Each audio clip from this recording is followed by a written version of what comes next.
Friends ഇന്ന് എത്തിയിരിക്കുന്നത് ആസിഫലിനെയും ബിജുമേനോനെയും നായകന്മാരാക്കി ജിസ് ജോയി സംവിധാനം ചെയ്ത ചിത്രമാണ് തലവൻ എന്ന് പറഞ്ഞ ചിത്രം. ചിത്രം പറഞ്ഞ ഒരു ഇൻവെസ്റ്റിഗേഷൻ ത്രില്ലറായിട്ടാണ് ചിത്രം പോകുന്നത്. ചിത്രം നമുക്ക് കണ്ടറിഞ്ഞാൽ പ്രത്യേകിച്ച് രസമുണ്ടോ എന്ന് ചോദിച്ചാൽ ഇല്ല. ഒരു കേസ് അന്വേഷണവും അതിനെ തുടർന്നുള്ള കാര്യങ്ങളൊക്കെ ആയിട്ടാണ് പോകുന്നത്.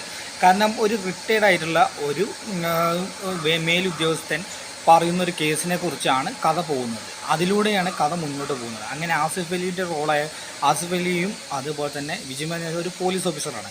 അവിടെ നടക്കുന്നൊരു കൊലപാതകത്തെ ബേസ് ചെയ്ത് കണ്ട് അങ്ങനെ കഥ മുന്നോട്ട് പോകുന്നു. പക്ഷേ കഥ നമുക്കൊരു ത്രില്ലിംഗ് ആയിട്ടൊന്നും കാണാൻ തോന്നുന്നില്ല.